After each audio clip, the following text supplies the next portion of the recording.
Ladies and gentlemen, welcome. This is a treat for me because I haven't done a lot of lives in a few weeks because I've been traveling and it's been hard, even though I've taken all my equipment. And Angela, who is going to be on the show, has been really kind enough to reschedule and do this again. But welcome to a live recording of Should I Start a Podcast. If you want edited versions of this show, go to shouldistartapodcast.com or find Should I Start a Podcast on all your podcasting platforms. It's basically for business owners who have a podcast and want to get more listeners, more revenue, more credibility by using that podcast. And today I have an amazing treat, a dear friend of mine, Angela Henderson, who has spoken at We Are Podcast before, has been part of the ecosystem for a while. She's a business coach. I love her take on psychology because she's a psychologist, and the way she starts thinking about things is really fascinating. She's had a podcast for a while, and we want to get into that and the conversation around that. But Angela, welcome to the show. It's really, really nice to have you here, and thank you for letting us reschedule this and do this from Brisbane, which is way better than doing it from a weird hotel room. Hey, my friend. Always fun to hang out and connect with you. Yeah, thanks for being here. Let's get straight into the business. You're a business owner. When someone asks you the question, "What business are you in?" How do you respond to that? Yeah, it's really simple. I'm here to help more women get more wealth in their hands is what I'm doing. And I do that in the role of as a business consultant. So ultimately, I'm here to help women make 4 and 5 figure months and then on to 6 and 7 figure years without burning out in the process. And when I talk about wealth, Ronsley, it's not just about revenue wealth that is in people's banks or the next launch. I'm talking about holistic wealth. What is your mental health like? What is your physical wealth like? What is your relationship wealth like? Because I think so often business owners are really prepared to just look at the dollar value and they forget about all this other beautiful holistic wealth that is surrounding them. Huge, right? I think I refer to, when someone talks to me about entrepreneurship, I believe mothers are the original entrepreneurs because they need to be whatever they need to be to have this piece of value go out into the planet, whether it's the hug giver or the psychologist or the chef or whatever, right? And I think business owners are like that as well. And they got to be the graphics designer, the visionary, the implementer, the salesperson, and everything in between. But there's so much value in the wealth we already have. Can we start to think of that differently as a starting point? Like, what is your thesis when someone comes to work with you? Like, what are the basic beliefs that we need to kind of like tweak a little bit to sort of get those results? The number one thing is that we have to work hard to make money. And one of the primary things I see is money blocks that people have had from childhood and intergenerational. So you have to work hard for your money. Money doesn't grow on trees. If your parents filed bankruptcy, if you saw your parents working long hours, is one of the biggest things that I have to work with these women on is you can live a beautiful, rich life and not have to work your butt off, really. And so those are some of the beliefs that I see that people need to kind of start breaking down. Then you've also got things like imposter syndrome. You've also got things around, oh goodness, there's so many things. The list could go on here, Ronsley, but ultimately money is a huge thing. I also think, again, if you think of society and in Western cultures in particular, is people don't cope well if they've got money, or they might not know how to manage the money because they haven't been taught, and then they lose the money either through gambling or drinking or drugs or whatever. And entrepreneurship is no different. So many of us are just learning as we go. We're making it up as we go, right? Everything, as Marie Folio talks about, is figure outable. There's no specific roadmap for any one of us. It has to be personalized to us. And I think that's the secondary thing that I see with the women that I work with is they want to download the exact blueprint from someone else. They want the exact roadmap. But the thing is there's so many variables that we need to consider. There's what is your business model? What is your personality? What is your human design? What does your family component look like? How much money do you have? And then we need to mold and create a tailored business plan and strategy that is going to help them grow. Just like I'm sure you would see when you're launching podcasts for people. No one podcast is ever going to be duplicated the same. Yeah, 100%. And if you're following along and you want to know where to get, angelahenderson.com.au is where you go to find all the cool stuff she's up to and to listen to our podcast. But when you were talking about money blocks, that comes up so often in so many different parts. Not only, I mean, I think for women, but even for entrepreneurs that, Oh, gosh, 100%. yeah, like, I mean, I've got so many money blocks. I was going to say, I don't have, I think I've worked through, no, I don't think so. I think there's a continual continually find money blocks. I think the ones that I work through allow me to see a whole bunch of others that are there, that were hiding in the background from that one. The one that you say that obviously speaks straight to me, because I've come from a very different culture and I've started to embrace that, and I've been here for 21 years in Australia and learned this culture all over from scratch, because it's not the same. And I never realized that. So when you're talking about money blocks, I know that that is the big one that you mentioned, which is the hard work is what returns. Because, I mean, coming to Australia, everything was so easy for me, or easier for me, because the kind of work that we put in India is very different to the work here. So in terms of like output, I think I just kind of think that I can outwork anyone, and I feel like that is definitely something that. Do you see that a lot, and how do you start to break that down? This is like a therapy session for Ronsley, but I'll be keen. Yeah, so I guess the thing that I always say is that, again, like, I will identify where things are. So again, money blocks, but it could also be subconscious blocks. And then we know, Ronsley, too, is that you might have a money block, but you could have, there's three primary subconscious blocks that we see when people are doing like rapid transformation therapy or hypnotherapy. And that comes down to, I'm not enough, safety, and like belonging, right? And so what happens is if people have those three primary things that are rooted underneath of them, it's going to stop them not only from money blocks, but visibility and a variety of the things. The fourth thing that we see from the subconscious brain, and remember, the subconscious brain is driving 97% of our decisions, is the notion of when, and this is not coming from me, this is data coming from Gabby Abrams over in the US. She talks about is when people hit the $500,000 mark per year or more, is there's a notion of loneliness.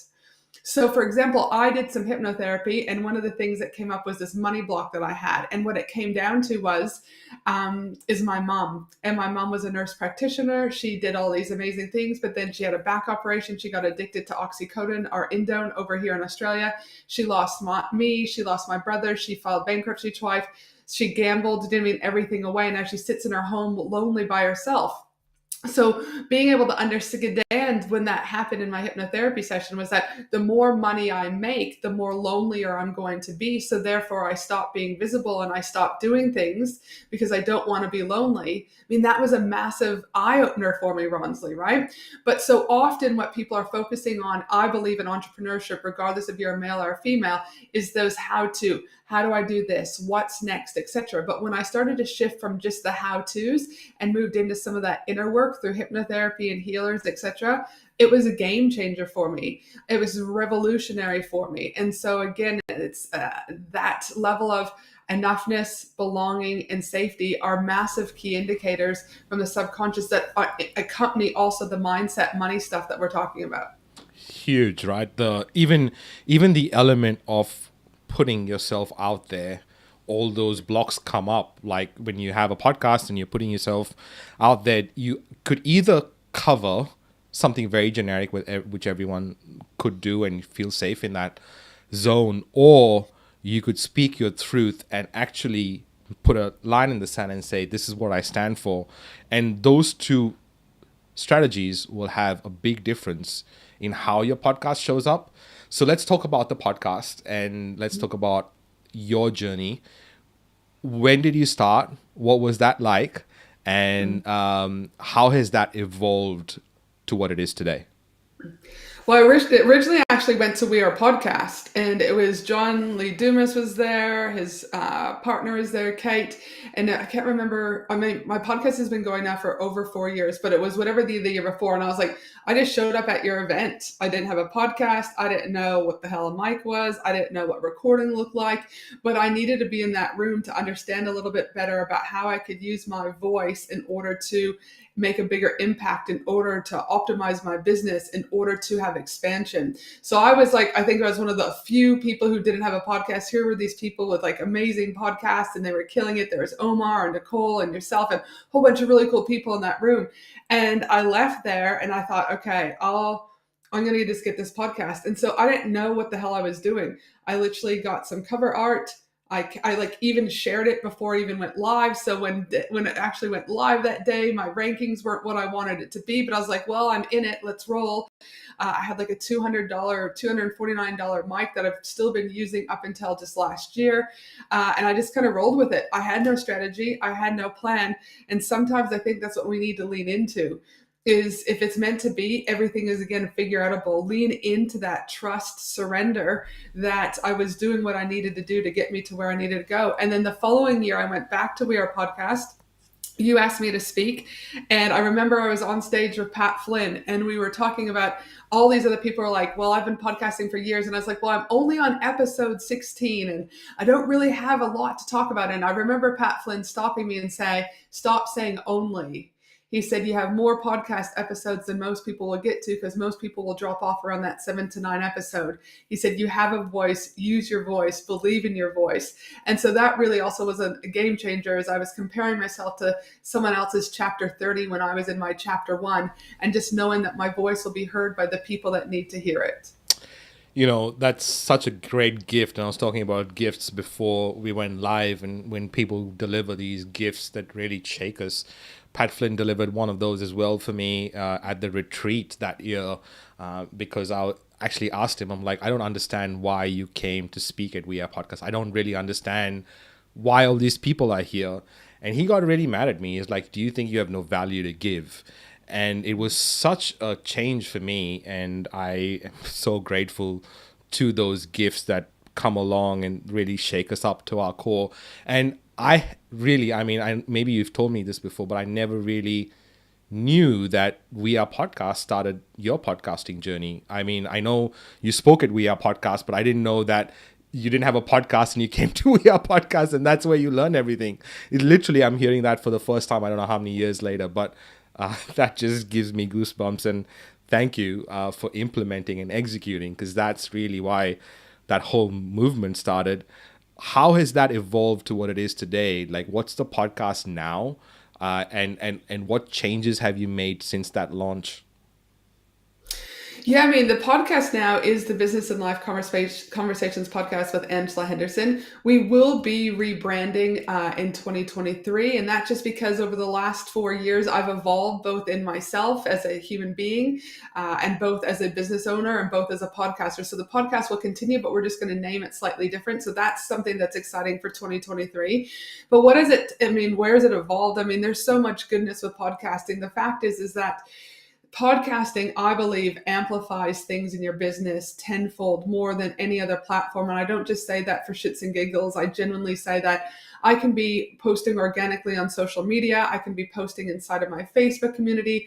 I can be sending out emails, and all those little breadcrumbs that I've just talked about add up to awesomeness. But the podcast, it drives traffic to my website because we also have an SEO strategy around it. I'm able to share that organically. I'm able to get on other people's shows. I'm able to bring on guest experts that I probably would never have been able to reach out to say, hey, can you write a blog for me? Well, why are they going to write a blog? That's work for them and it's going on someone else's website. But if I'm like, hey, do you want to come to an interview? All they have to do is just show up and they get exposure, really. But it's just growing me also as a human. You know, when I first started, I felt like I needed to do certain types of shows, like how to build an email list and how to do this. And I still do those how-tos. But as I've kind of learned more about myself, and I think podcasting also does that, is you learn more about yourself and what you're going to say and what you're not going to do.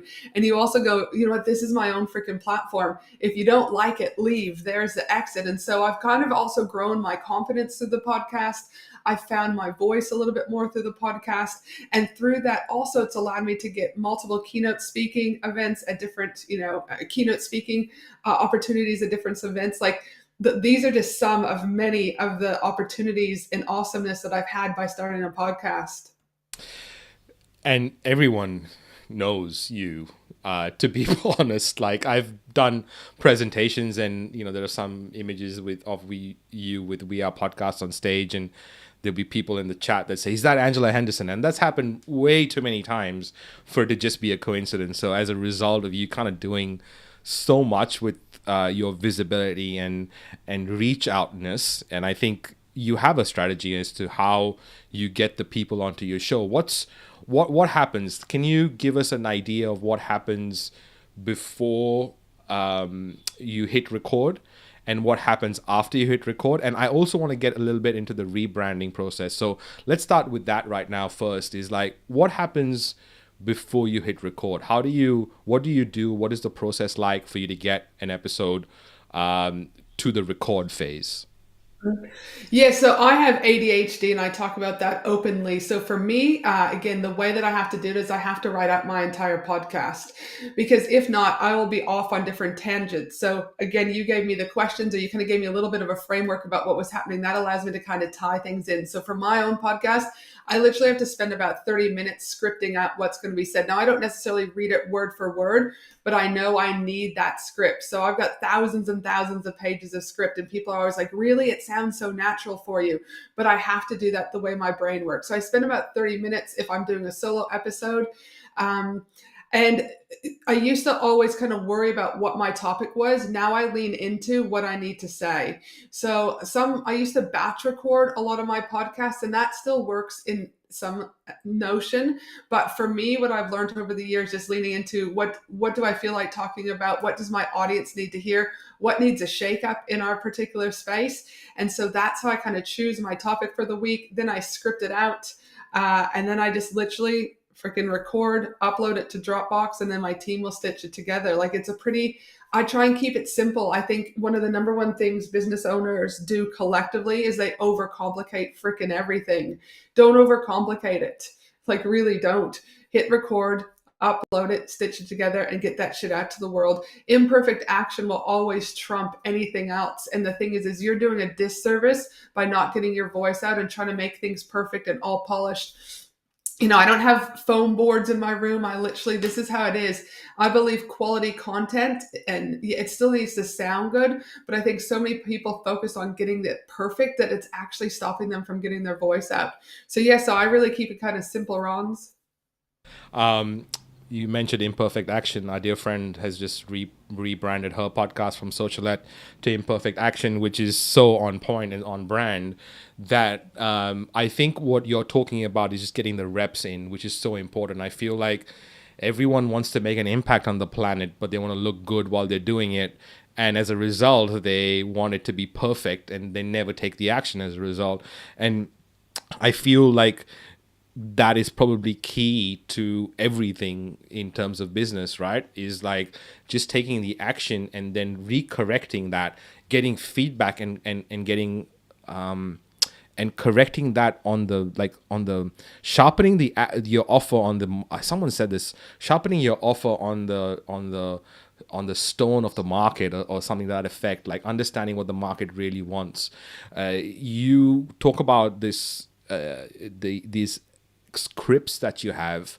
I mean, I'm for sure feel like your people will get so much value if you have those scripts and give it to them as like, hey, if you want scripts for all these things, here are templates that you can use. It will be so valuable because that comes so naturally to you. And the way you're telling me that you do your podcast, for me, I would find it extremely hard to do that, to be honest. But I love that this is your style, and that's how you find recording easy. And I think that is key. Have you seen that in your journey as a podcaster, that you like certain ways of doing a certain episode versus the others that are not really easy to do for you? Yeah, and so again, it just works for my brain. Everything's feel light, everything feels easy, and that's one of the number one things that I talk about, Ron's, in regards to burnout. So if someone is listening right now, and I say on a scale of 0 to 10, how are you feeling right now? 10 being you're burnt out, 0 you're not. What happens is if you're a 7, 8, 9, or 10, or whatever that number is closer to burnout, you're really just not in alignment. So for me, I feel no burnout, no stress when I'm podcasting, because I'm 100% in alignment for how it works for me. Now, as a business coach, I've now helped over 40 people get their podcast up and going. And I can tell you each of them do it so differently. Some of them are scripted. Some of them just have questions. Some of them will do like an enormous amount of research behind it, right? Where others are like, they just show up. They're like, whatever happens, happens, you know? This is the thing about podcasting is there's no wrong or right way to do it. I seriously believe it. I mean, yes, you still have to stitch shit together, but at the end of the day, as long as it's getting out there, people will tune in. I promise you. I don't know any podcast that has 0 listeners. Yeah. None. Yeah. And I don't know about you. So it's like the more, and the other thing that I also love is that it becomes an evergreen piece of content. Whereas your blog will only go so far. But when I look at my data every month, for example, I can still see people listening from a podcast 2 or 3 years ago. So that content just continues to live on, and your work that you put into it, you just get more return on investment as far as I'm concerned than other points. So I know there's kind of twofold in that particular question, but what I'm saying is do things that feel light and easy to do for you, just like you do for your business, but for your podcast, whatever works for you, make sure it's light and easy. As soon as it starts getting hard, you're not in alignment. And then that leads to stress, which leads to burnout. And then it can lead into a full-blown mental health diagnosis. Everything in your business should feel light and easy. Don't get me wrong, there's going to be hard days. I get that. But if you have more hard days than easy days, then I would really start to have you question, where are you not in alignment? That is such a huge point. And I think we started to cover that initially with the Ronsley's therapy thing about working hard, because apart from my culture and where I brought up and what my heritage is, I'm an athlete. Like growing up, that's all I knew. I knew that when my back was against the wall, the only way out was to find a new level, a new version of myself. And you know what? My wife, Rochelle, who, says this a lot to me, she's like, I'm so glad that they shut the restaurant for you, because you'd still be at that restaurant trying to make it work. And I wonder at what point do we understand the difference between when is it time to kind of go, let me reevaluate where we're at, versus let me find a new version of myself to overcome this hurdle that's in front of me. I'd love to hear what you think. Yeah, so my thoughts around that is when I used to be a mental health clinician of 15 years, where I used to diagnose people with schizophrenia, bipolar, anxiety, depression, autism, etc. The key thing there, Rons, that I say is there's 3 key things. When it starts impacting your home life, when it starts impacting your business or your career, and when it starts impacting your community, that's when I would be able to diagnose someone with a mental health diagnosis. If it's only happening in one area of life, then we need to go to that one area of life because there's a root problem there. So for you, Ron, is when it start, not for you, but whoever's listening, is when things start to get impacting all 3 key areas of your life is when you really need to start looking at what changes need to happen. Is it, again, you need to walk away from the restaurant. You need to walk away from a marriage. For example, I asked my husband on Christmas Day for a divorce. Now, some people might think, oh, that was a douchebag move to do. But for me, it was whatever you are not changing, you are choosing. Let me repeat that. Whatever you are not changing, you are choosing. And I didn't want to go into another year, 2022, with this, marriage that was impacting my home life, impacting my business, and impacting my community. So I knew that I had to realign. I knew I was going to have to do hard things. And so I asked for the separation. Now, it's not coincidence, Ron, that when Dale moved out of our home in March, that March was my biggest revenue month ever in my business. Why? Because I was realigning. I was letting go of what no longer served me or what expired, and I was welcoming in other things. So again, I've also, because I realigned, I've lost 25 pounds. I'm at Pilates. My meditation has been, I found a new man, all these other things.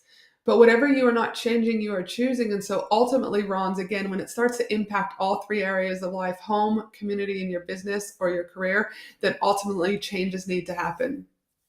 That's a really good framework to gauge when things are kind of going pear-shaped, so to speak, because it's so easy to push through because that's what we know. And I keep saying mothers are the original entrepreneurs.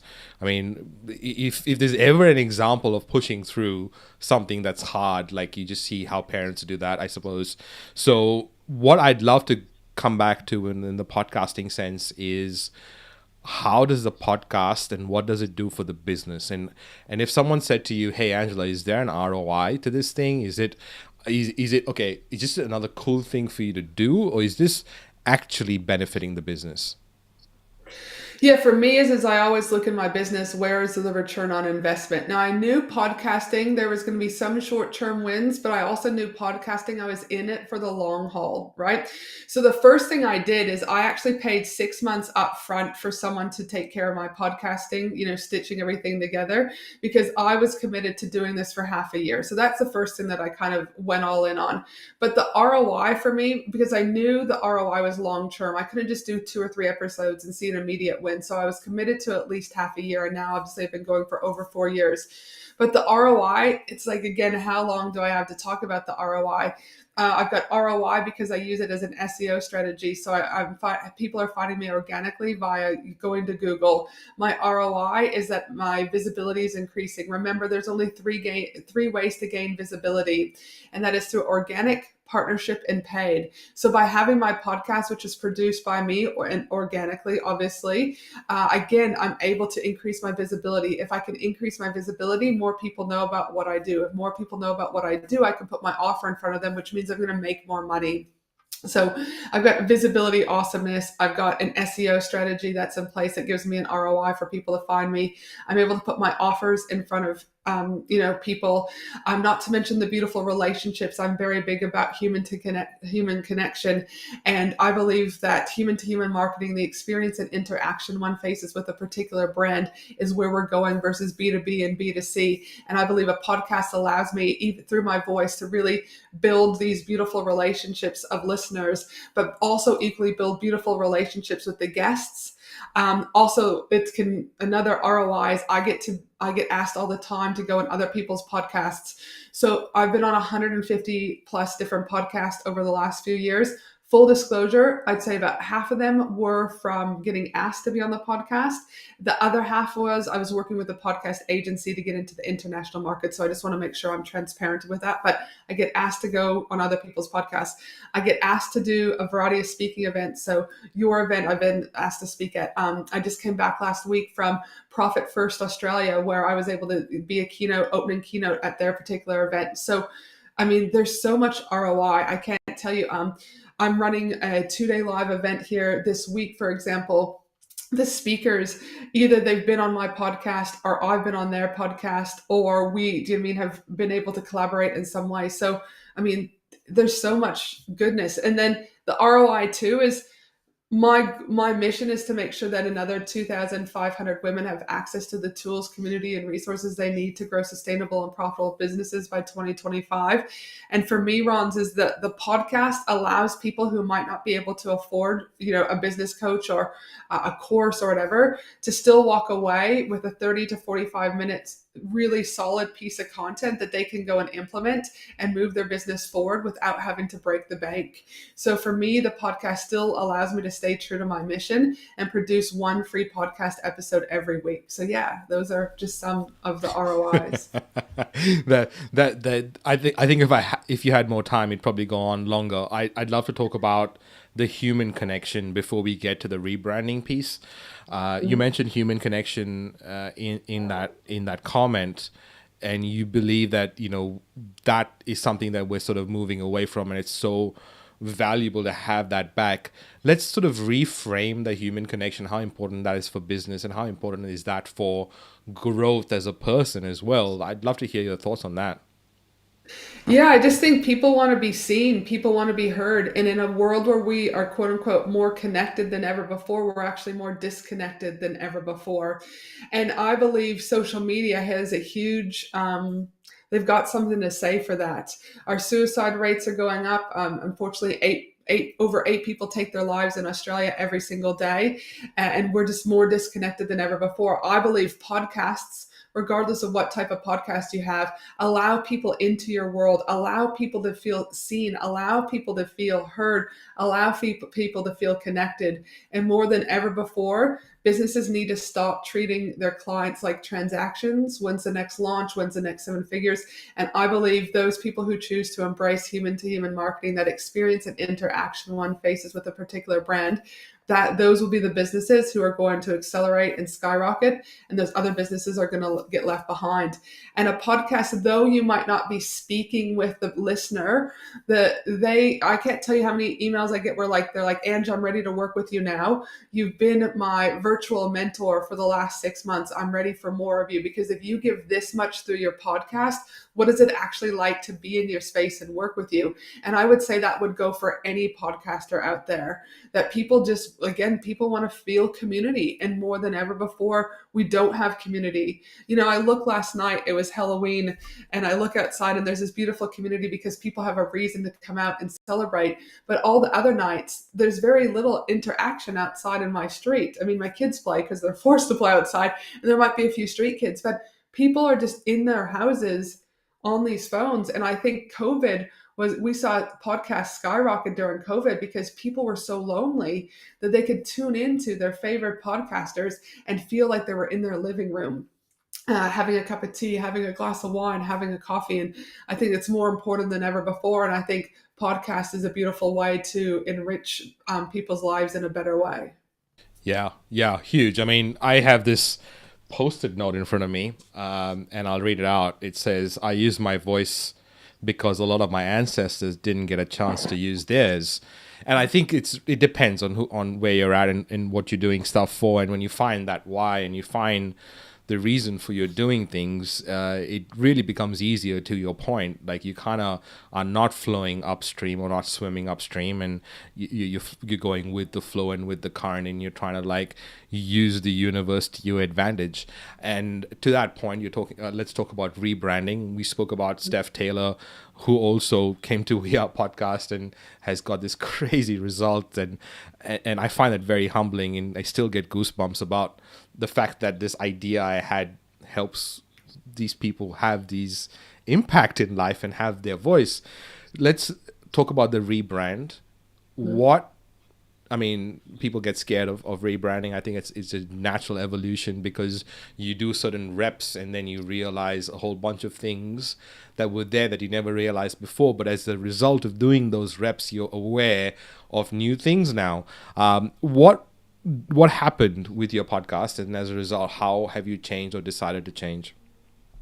I mean, I think, again, ultimately what came down to is if you think about the Business and Life Conversations podcast with Angela Henderson, it's pretty self-explanatory. I'm going to talk about business or life. But I really honed in on more that masculine energy, like I was saying at the beginning, 5 steps to doing this, or do this, or whatever. But as I've evolved, I had my grandmother die on Christmas, my brother die on Mother's Day, a father type figure die right after that on New Year's Day, a business friend died 2 weeks after that, and recently a best friend from high school passed away in the last year. So in 3 months, I've had significant people pass away. And during that you are forced to change in many ways. And so talking about, how to get your lead magnet up and talking about this, there will still be those types of conversations, but I've evolved as a human being. I feel deeper, I connect more, and I'm also here to make a bigger impact for women. And in order for me to do that, I need to get away from kind of those how-to conversations and really get into take fucking responsibility for your business and your life. You can do hard things. Whatever you're not changing, you are choosing. And I'm here for a little bit more probably rough conversations, I would say, in the upcoming future runs. But again, those people who will need to hear that will hear that. You look at, I had a article go viral in the beginning of January. And when I say viral, there's tens of thousands of shares and tens of thousands of comments when I talked about how I have a gardener, how I have a house manager, and how I have a cleaner. Now, when that went viral, I can tell you there was a lot of darkness in my world for a couple of weeks after that. I was told that my kids were worthless, that they would grow up to be deadbeats. What type of woman am I to be able to outsource these things? What a disgrace to society I am, etc. And I shared that on my podcast after all this happened, because here I am so 90% of that population is not ready to take responsibility for their lives. They're happy to keep telling themselves the same old sad story, or they're happy to go to their 9-to-5 jobs, and they're happy to be in a marriage. That fucking is shit. Well, I'm here to make a little bit of change. And so when that article went out and we had all of that, emotion around it, Here's the thing is that 10% of people that heard that conversation, that 10% of people that were thanking me, the 10% of conversation that was like, oh my goodness, I can actually ask for help and I don't have to carry this load. I'm here for the 10%. So I'm here to know that 90% of the population is not going to like what I have to say, but that's not where change comes from. So I feel this podcast has gotten me to where I am at. And the next chapter will get me to where I need to go even further. Oh, I love listening to you. I love listening to the way you think and the way you act on that thinking, because it's definitely a journey. As the more you put your voice out there, the more you realize a whole bunch of things. And a dear friend of mine, his name is Philip McKernan. He's a philosopher, and with an Irish accent, sounds like a... Let's not go there. But he has this great quote. It says that your greatest gift lies next to your deepest wounds. And I find that more and more the case with everything that I do and I meet people doing as well. And I feel the most impact that we can have is by first dealing with our wounds and as a result helping other people, because there's such a level of empathy that exists as a result of helping people. And I think because of social media, and you touched on this, everyone's an expert, right? You can just put out some content and some images and say that I've been doing this for a while. There's so many people that, have are podcast experts and producers these days as a result of doing their own. And I'm not dissing them, because everyone starts at some point. I started the same way. But I think there's a level of transparency that needs to be there. What is your truth? And the more you speak that, I feel the more the universe aligns and makes cool stuff happen. Do you see that as part of your journey as a business owner, as an entrepreneur? 100%. I mean, there's a direct correlation that the more I speak the truth, the more the right people are coming into my world, and that those people who no longer serve me are leaving my world. It doesn't mean that I don't like those people. It doesn't mean that I disregard those people. It just means that they're no longer on the same journey and the trajectory that I'm on. And that's okay. I think one of the things that I feel as an entrepreneur, regardless if you're male or female, again, is no one talks about the loneliness of entrepreneurship. And the more you use your voice through podcasting, the more that you grow your business, ultimately you will start to shed family members, community members, right? Family, potentially even partners, because you've done the inner work. You're now realigning yourself, you're recalibrating, and the rest of the world's not ready for that. And so sometimes there is a sadness and there is a loneliness that you can't really put words into. You just are. And there's days where I've had to cry, and there's days where I'm like, and I might have to mute someone on social media because they no longer serve me. Like I said, it doesn't mean that they're bad humans. It just means that they haven't worked on their inner work, and they're still, again, telling themselves that stories or their limiting beliefs or whatever. And I can't be part of those conversations anymore. My new partner, he works on the minds, and we often talk about, like, okay, you've got, you have your time to whinge about whatever's going on in the day, and then we talk about something else. But I also run from a place of gratitude. Where are you still looking at? Even in my darkest of moments, with all those people passing away, I was still able to find the sunshine when I need it. And so also, as someone who's gone through anxiety and depression, there's this kind of thought, just because I smile doesn't mean I'm not depressed. And I wrote this very fluent article once about it. And that was probably my most viral article that I'd written on my other business. Was there's this facade that people put on, there's this image that people put on. And it's always interesting when I work with women and I see what they're putting on social media when I first meet them. But the story they're telling me is very different, right? And so I don't believe anything on social media, really, because the facade that people put on. So I'm here to break those facades down. I can dress up nicely, but I've also got a lot of shit Ronsley for showing up in hoodies and wearing flip-flops to events. And it's like, well, this is what you get. And the most satisfying and rewarding compliment that I can ever receive is when people see me in person, and they'll say something like, people always say never meet your heroes, is what they'll say, because they're never the same. But they're like, there's something about you that you are exactly the same human as you are on your podcast, as you are in person. You hug us. You make us feel like we're part of something bigger. You don't treat us like transactions, right? And I will always be grateful for that. Yeah, huge. And I mean, a dear friend of mine has written a great book on grief, which I'm going to actually get off this call and Amazon it to you. Yeah. She's been through something similar, lost her dad and her brother, and she's a psychologist, a PhD in psychology, and writes all this stuff. And as a result, she's written this book as like a really, anyway. I think it's a really cool book. I'd love to send that to you, but. Yeah. One of the things that you mentioned in this whole journey is about the shedding, right? The shedding of different things, the rebranding is the shedding, the people that come in your life is shedding, and the reason for that is because you're shedding your previous version of yourself, and you're growing and you're so I kind of depends. I think if the person is attracted to the idea of growing and growth and shedding the previous version of themselves, then embracing all these other parts is really part of the journey, isn't it? 100%. And there's no wrong or right way. As I often say, is you're right on time.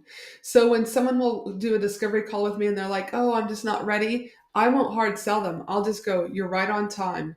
You're exactly where you need to be. And whatever you believe in, God, the universe, Buddha, etc., is giving you exactly what you need right now. But often we try to maneuver and manipulate everything wrongly because we want to feel like we're in control. So I'm like, trust the process, trust yourself, believe in yourself, but remember you're exactly where you need to be. I'm exactly where I need to be. You're exactly where you need to be. And if we can learn to embrace that better, naturally things will flow with more ease and with lightness versus like this, like bashing heads against the walls. And so for me, is just embrace what you can, love what you can, be kind to yourself. But again, we're all shedding at different stages. The analogy I'll use on that one, Ronsley, is my separation from my partner has been relatively easy. I can look out my window right now and I can see his house. We live 20 seconds from each other, literally. You walk up the door, you go over this gate, and you're at his house. Now, that doesn't work for a lot of people, but that works for us, right? And through that process of shedding and finding out what works for us is we have to stay true to us. Often we want to stay true to what society wants, stay true to what the social media wants, but we do things in our own way. So for those that are listening, there's no wrong or right way. You're right on time. But I also, you know, with the separation, for example, is I wasn't dealing with domestic violence. I wasn't dealing with an affair. I wasn't dealing with drugs or alcohol. So for me, it feels really light and easy. But for the other woman who might want to be separating and, she unfortunately might be getting hit every night, it will be a different story. It will be a different shedding. So what works for me might not work for the other human being, and that's okay. But just trusting yourself, trusting the process, and knowing that you can do hard things and come out the other end, I promise, when you realign, things will be so much better. So huge. Ladies and gentlemen, angelahenderson.com.au, Henderson with an HEND, for you to go and check that out. But thank you, Angela, for doing this. Thank you for sharing that story, and also for being an example, because it's not easy. I think because of the structures that we've been brought up with, it's not easy to share the truth. I keep saying, and you mentioned how social media is this highlight reel. Everyone sees, all the good stuff and not necessarily all the hard stuff. So I thank you for being the example. I thank you for helping us all sort of find those things within us that stop us from achieving the flow and the impact that we can make. So I appreciate you so much. I appreciate all the work you do. Thank you for being here. Thank you so much. Gosh, thank you so much, Ron.